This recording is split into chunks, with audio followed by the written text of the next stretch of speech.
you have a birthday coming up. I won't say which number, but it's a big birthday. So you're going to blow out some candles on a cake, hopefully. What are your wishes that you'd like to see accomplished for the next year? As far as birthday, as far as wishes, I want to just, we have a phrase, I think it goes down, I would think, in the history of our country, maybe the history of the world, is the greatest slogan or phrase ever. Make America great again. That's all I want. I want to make America great again. I think we've come a long way. I think we're the most respected country in the world right now. By far, the most respected. President Xi told me, I was talking about, he's a friend of mine, he's a good man. I hate to say it because the press goes and they say, oh, we called him a good man. He is a good, he's for China, I'm for the USA, It's like one of those things. But we do very well now with China. When I came here, we're not doing well with China. My first term, when I inherited that, it was like what China was doing to us was incredible. I don't blame China. They took advantage of stupid people, really stupid people. So we're doing great. But the phrase, make America great again, that's all I want. Very simple phrase to think of. And I think it's the greatest in the history. I would say that's probably the greatest phrase in the history of the world, not only here. There's never been anything like it. Make America great again. That's what I've done, and we've made it great. In fact, in a way, I want to use it because I would never give it up. MAGA is too good. It's too good. It really is the Republican Party. That's why we're doing so well. That's why we, if you look at the Republican Party from before I came till now, this is a much different party. It's a much bigger party. We have many, many more people. And I think the thought, the mind, the thought is much different than it was 10 years ago. It's been, it's amazing. A much more powerful party, much different party, and a much more impactful party. You said last week that the U.S. would go in and dig out the buried nuclear material in with them. With them. Right. Did Iran actually agree to that? Well, it depends on what day you're talking about. They did agree, and then sometimes they agreed. Well, that's what I'm saying. That's one of the things we talk about.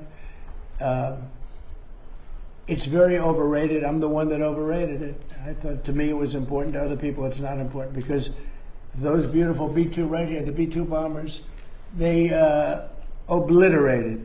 When CNN said maybe it was an obliteration, they knew, before the pilots even came back home, before anybody saw the site. But then the Atomic Energy Commission went, they said it was obliterated. That stuff is buried underneath a mountain that virtually collapses. Very, very hard to get it. But nevertheless, I want to get it. We're the only ones, us and probably China are the only two countries that have the equipment where you can do that. So, yeah, I want to get it. We have, at different times, they've changed their mind a couple of times. But as it stands now, we will go in at some time in the not too distant future. It's very safe down there. We have, with Space Force, we have cameras. Every angle of those three sites are being watched at all times. If anybody went there, we'll see exactly what's happening, and we'll blow it up a little bit further. But as far as getting it, the B-2 bombers did a job like nobody's ever seen. In the night, with no moon, dead darkness, at 1 o'clock in the morning or so, they dropped those bombs, the biggest, just about as big a bomb as you can ever find, and it went down air chutes. It was hard to believe that they can do the technology.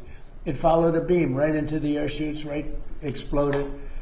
Very hard to get that material, but I still nevertheless want it. And I don't want to do it if we're in conflict. I don't want to put men in that kind of danger. I remember Jimmy Carter had some bad problems in Iran with the hostages. I don't want to ever put our people in that kind of danger. But when it's over, as of this moment, it's agreed that we will go in with them.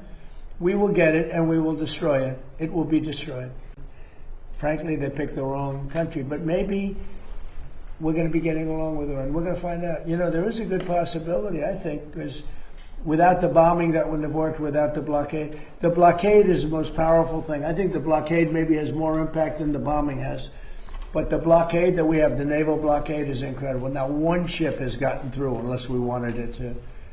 And people respect it a lot. And we'll see. But, there's a chance if this really worked out, they could rebuild. It used to be a very, very good nation. You go back, I have friends that used to, old timers, they used to go there and they used to do well. They used to build and run. They built apartment houses and they built office buildings that are hard to believe, right?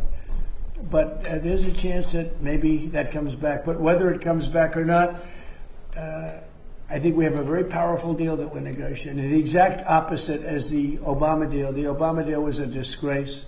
It gave them a nuclear weapon. We do the exact thing. We, under our deal, they will never, ever have a nuclear weapon. One of the other things that happens, and this is important, but there's nothing more important than taking away the capability of a nuclear weapon from Iran. If you like this video, then like, share and subscribe to Mirror Now.